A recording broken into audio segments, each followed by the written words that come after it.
Power does not wait for righteousness. It moves, silent and unrepentant, through the cracks in men's fears, in the folds of laws, in the hunger behind a smile.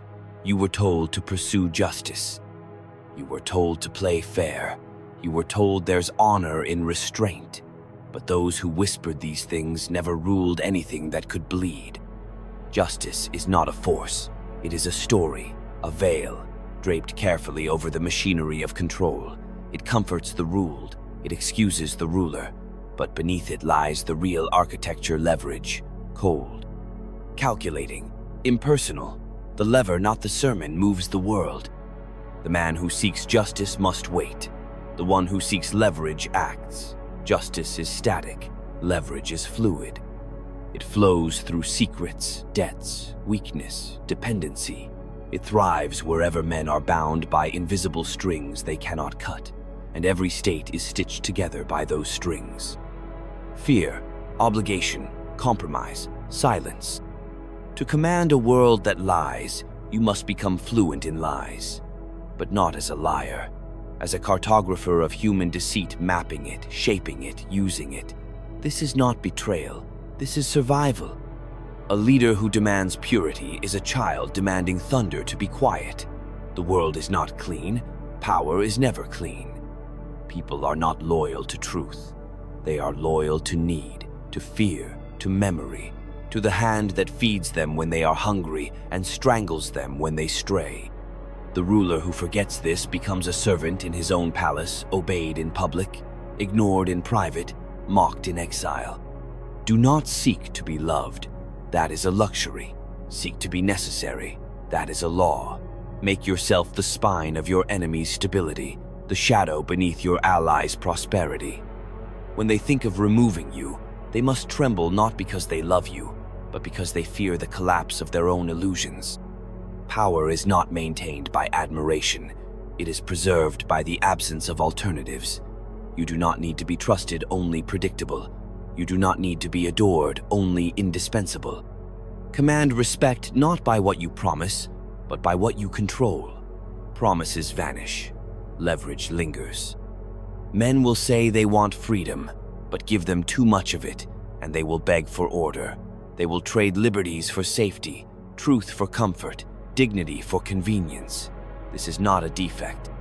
It is design, and those who understand it govern the impulses of the crowd like wind governs fire, feeding it, starving it, containing it. A ruler must learn to anticipate betrayal, not as an exception, but as a rhythm. Trust is currency in decay. It devalues the moment it is spent. Assume every loyalty has an expiration date. Plan accordingly. Build contingencies. Keep the knife sharp, not out of malice, but because the theater of peace is built on the threat of war. To lead is to master appearances. Sincerity is dangerous unless it is performed. The world watches masks, not faces. And the most dangerous man is the one who knows how to wear his mask so well, even he forgets it is there. Control begins not at the top, but at the roots, the quiet places where decisions are shaped, not announced. Influence is not noise. It is silence that bends outcomes. Leverage is not force. It is pressure applied where resistance is weakest. Push where the will is soft. Press where the gain is quiet. Let others chase fairness. It is a race without a finish line. Let them waste time proving virtue. Your task is not to be good. It is to be effective, not to win arguments, but to win outcomes. Debate is for courtiers. Decisions are for kings. If you must lie, lie with purpose. If you must betray, betray strategically. Regret is a luxury. You are not here to sleep well. You are here to endure, to outlast, outthink, outmaneuver. The ruler who survives is not the most moral, but the most adaptable. Principles are valuable only if they are weapons. Mercy is meaningful only when it follows fear. Mercy is powerful when it follows fear, but dangerous when it precedes respect. A ruler must forgive wisely, lest compassion be mistaken for weakness. And irrelevance is death in politics. Leverage is built over time, brick by invisible brick. a favor granted, a debt collected, a scandal known, a weakness recorded.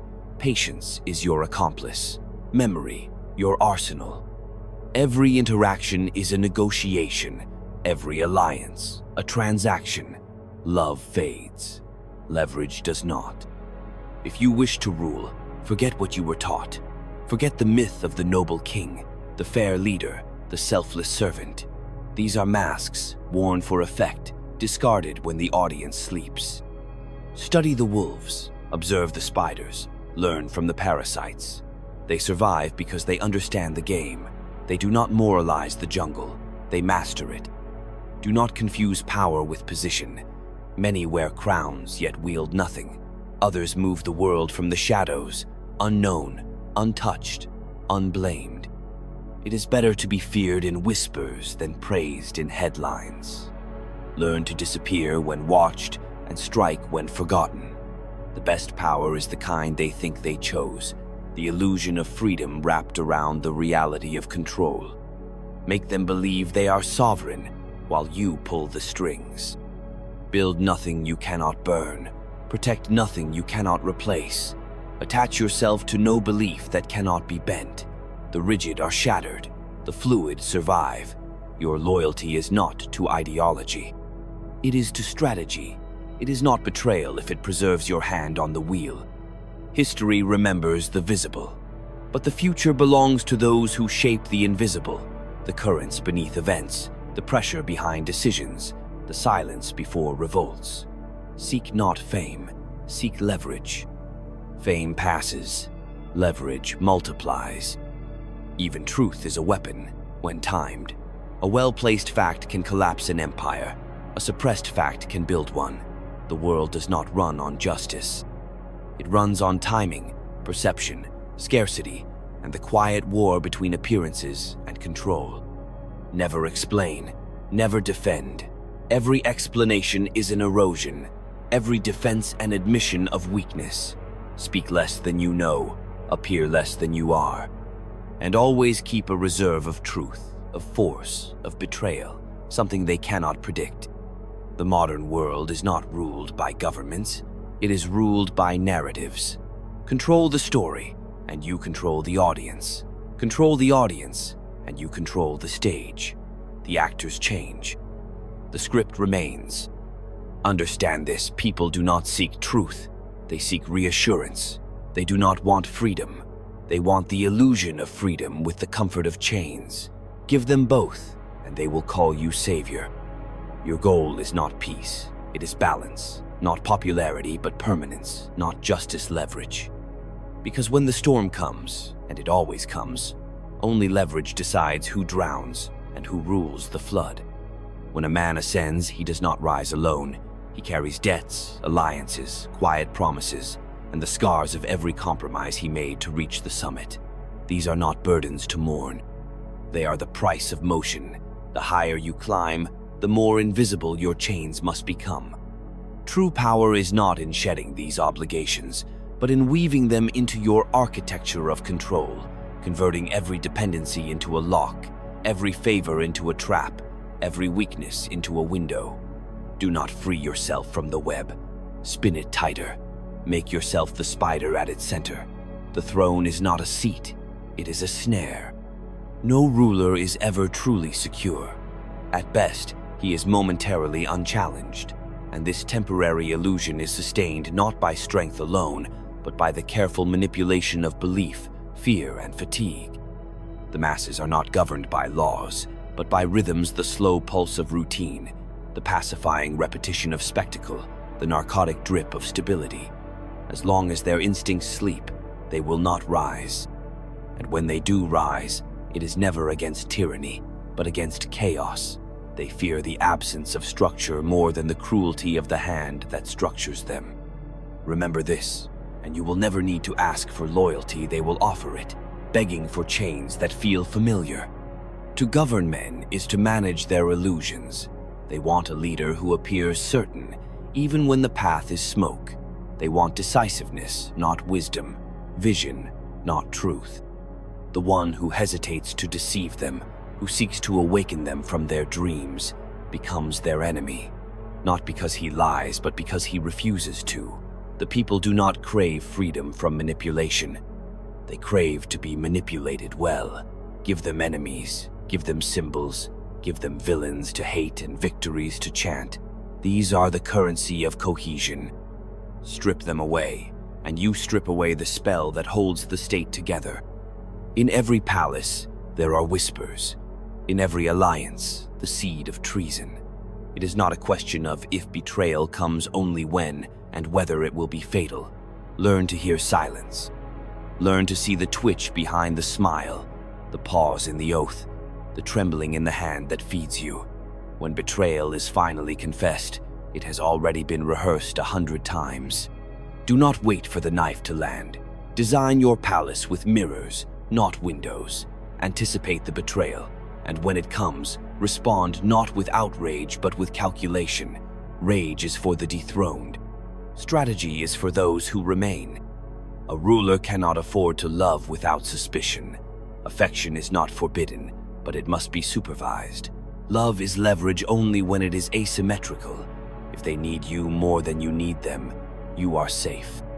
The moment this balance shifts, love becomes a liability. Every bond must be measured. Every loyalty must be tested. Do not reward sentiment. Reward obedience. Compassion has its place as performance, as ornament, as a tool, but never let it interfere with clarity. Pity softens the blade. Doubt blunts the will. And those who rule with a trembling hand invite their own undoing. Never overestimate the gratitude of the masses. Give them food, and they ask for certainty. Give them safety, and they ask for purpose.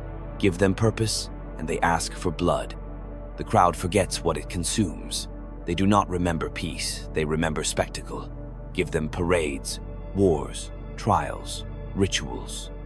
Give them a theater of control, and they will applaud their own subjugation. Rule through myth, not statistics. Rule through presence, not explanation. The public mind is not persuaded. It is guided, shaped, molded. It wants not dialogue, but direction. Be the direction. In times of crisis, men reveal their true faith, and it is not in law, nor justice, nor even truth. It is in force.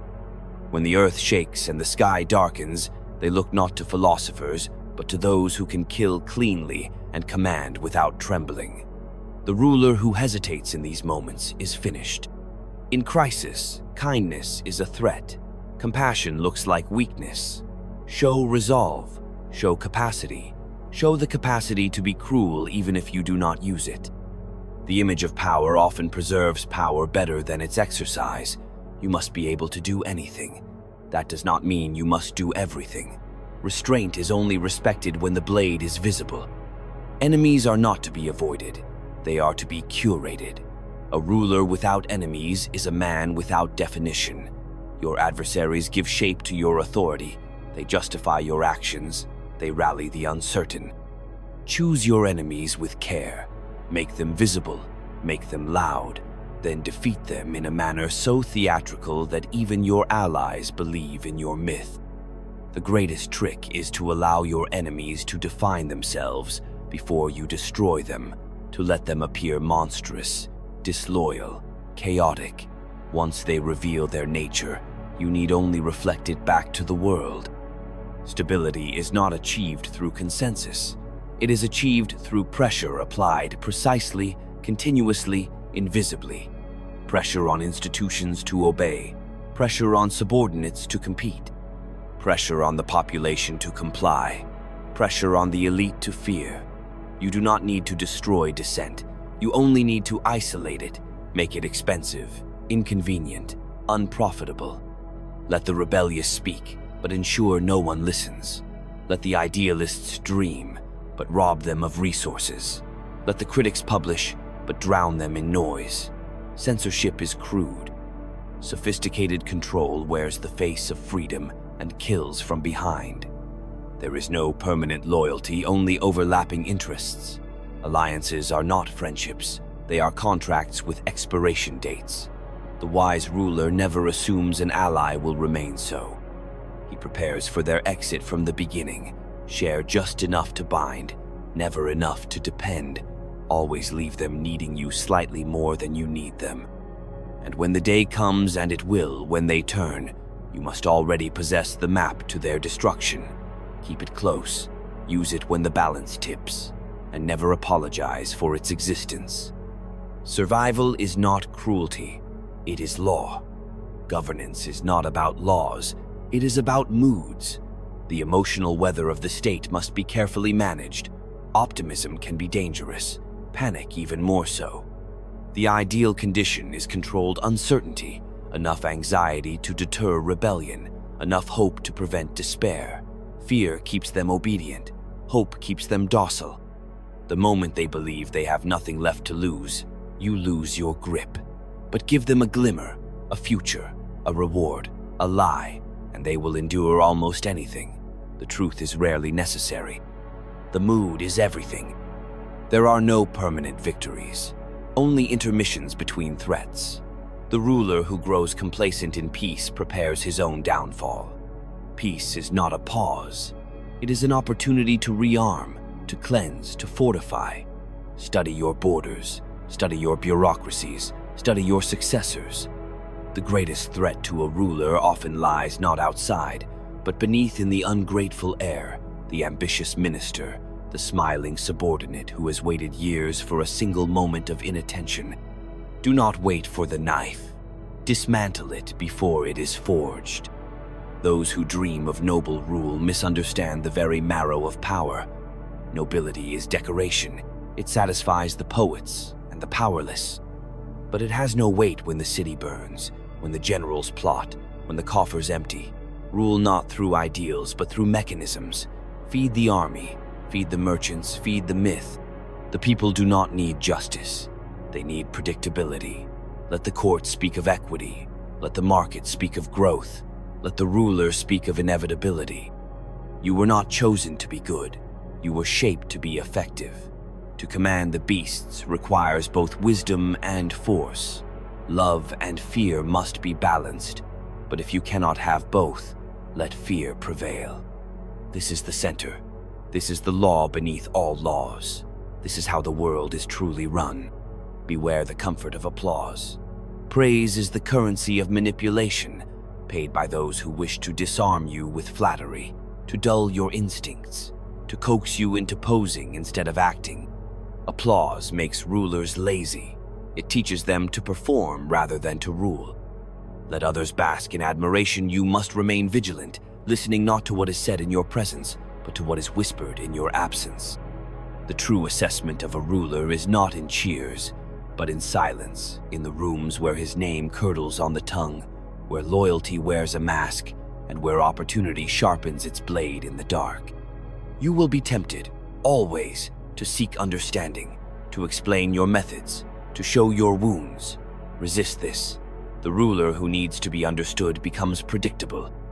The one who unveils his motives invites exploitation. Rule from behind the veil, not out of cowardice, but out of discipline. Let them guess, let them speculate. Ambiguity is its own armor. When your enemies are unsure of your intentions, they hesitate. When your allies are unsure of your limits, they obey. Certainty is not control, uncertainty is. Learn to wield contradiction, to speak of peace while preparing war, to speak of transparency while mastering deception. The crowd does not hear what you say, they hear what they want to believe. Speak in tones, not truths. Speak to their desire to be led, to be relieved of choice, of thought, of burden. And when they kneel, not out of fear, but out of relief, then you will know you have mastered them. Power does not tolerate sentimentality. Every ruler will face a moment where he must choose between the survival of the state and the comfort of his conscience. Choose the state, always the state. Conscience is private, the state is permanent. To mistake one for the other is to fall. The conscience can be negotiated with, soothed, buried beneath victories. But a failed state will devour its maker, will spit his bones into history as a lesson for the next who dares to rule without resolve. You will be blamed for the storms you prevent, You will be hated for the sacrifices you demand. You will be cursed for the peace you maintain. Accept it. The ruler must walk alone through the necessary ugliness that preserves the order others take for granted. They will not thank you. They must not. Gratitude weakens the architecture of rule. Let them resent you. Let them dream of replacing you. As long as they obey, as long as they comply. Obedience is not born of affection. It is born of consequence. Never let your enemies choose the terms of conflict. Do not fight on their terrain. Rewrite the terrain. Change the stakes. Move faster than they can organize. Strike where they are unready, and always appear to be solving a problem while creating 3 more. Chaos is a weapon not to consume the world, but to unbalance your opponents while you move unseen. If you must burn something, burn behind you. Never in front, never where the crowd can see your hand. The smoke must always drift in another direction. There is no such thing as neutrality. Every individual, every institution, every silence tilts towards someone. You must ask, who benefits from this quiet? Who profits from this inaction?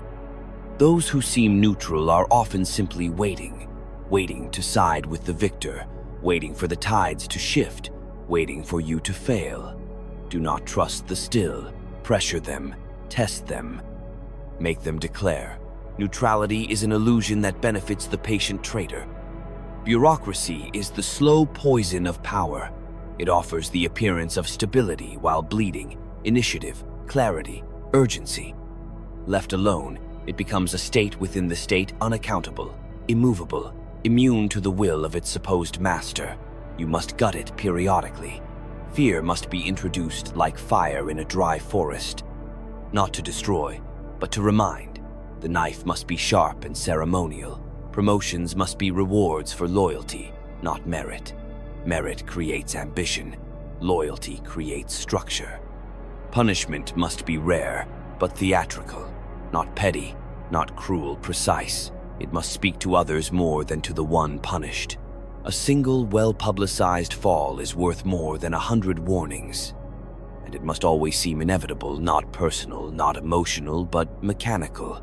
Let it appear that the gears of the state have turned, and someone was simply caught. The machine must look impartial, even if your hand moves every cog. Do not rely on ideology. Ideologies rot. They attract fanatics, and fanatics become dangerous when they realize the dream will never materialize. Better to use ideology like a mask. Wear it, shape it, abandon it. Never be seen clinging to any one flag too long. Attach yourself instead to continuity, to stability, to permanence. People will believe what they need to believe. Feed them myths that serve your end. Let others die for flags. You must move under them. The opposition will always claim the mantle of truth. Let them. Truth is a fragile thing. It must be defended constantly, questioned, verified. Lies are more durable. They demand nothing. They comfort. They endure. A well-placed falsehood can outlive 1,000 facts. Spread many, even contradictory ones. Confuse the battlefield. Make certainty expensive. In a fog of contradiction, people retreat to the familiar. Be the familiar. Be the last certainty in a world of doubt.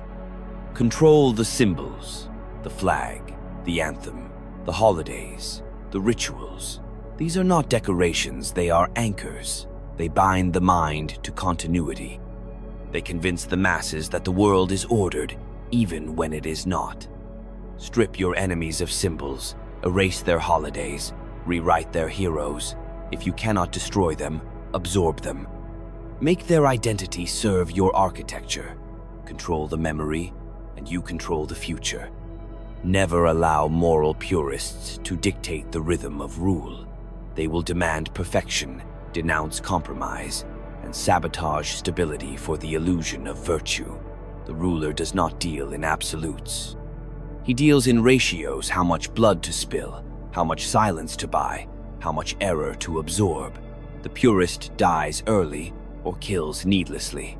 The ruler survives, not by being right, but by being necessary. War is not an aberration. It is an extension, a conversation by other means. You must think in terms of war even in peace alliances, as supply lines, dissent as infiltration, bureaucracy as terrain. Always ask, who gains from this peace? Who loses? What are the long-term logistics of this quiet moment? Peace is the mask of positioning. It is not absence of conflict, but the preparation of it. Do not be surprised when the sword returns. Sharpen yours in advance. There is no virtue in transparency. Transparency must be performed, not practiced. Appear open to inspire trust, while concealing the true mechanisms of power. Give them information, never insight. Show them processes, never motives. Appear open while concealing your core. Vulnerability is a show one that buys trust cheaply and hides the steel beneath your skin. They will ask you to be accountable. They mean controllable. They will ask for oversight. They mean permission. Smile, nod. Build the mechanisms they request, then master them from within. Appoint the overseers. Draft the reports. Publish the audits. But ensure every string leads back to your hand. Systems built to restrain you must be infiltrated, not resisted. Let them think they've caged you. A ruler caged in velvet is still a ruler as long as he holds the key. You will one day grow tired. You will ache for simplicity. You will crave peace. Resist it. Peace is the narcotic of the ruler. It invites inattention. It whispers of legacy, of rest, of softness. But your enemies will not sleep. The machinery of betrayal will not pause. As long as you rule, you must think in conflict. Rule is not a season. It is a war without end. Those who seek to end it in comfort die in dishonor. Those who endure cold, precise, necessary become legend. And even then, you must prepare for the moment your shadow leaves the stage, because no rule is eternal. And if you have ruled well, if you have shaped the currents and anchored the symbols and buried your enemies, then even in your absence, the structure will remain. Your name may fade, but your architecture will endure. That is the only legacy that matters. Not justice, not praise, not remembrance, but control lasting. Unbreakable control, written not in stone, but in instinct, in ritual, in the quiet machinery of the world you have remade. So in the final reckoning, forget the comfort of legacy. Forget the statues they promise, the histories they will rewrite, the names they will one day speak or erase. That is for the dead, and you are not dead yet. Rule as if no one will remember your name, only the consequences of your hand. Let others chase immortality through fame. Your task is simpler and infinitely harder. To remain, to endure, to make the machinery of your will indistinguishable from the order of the world itself. You do not need to be celebrated. You need only to be necessary. Let the poets write their tragedies. Let the preachers speak of justice. Let the people dream of better kings. And let them all continue unknowingly, unwillingly, unceasingly to move within the structure you have built, the order you have enforced, the fear you have sown, the silence you have mastered. Because justice is fleeting, morality negotiable, but leverage is eternal. It outlives the hand that wields it. It survives the fall of names and flags. And in the long night of nations, when empires collapse and republics forget their founders, it is leverage that remains invisible, quiet, untouched, still moving men, still shaping history. So do not seek justice. Seek leverage, and hold it until the end.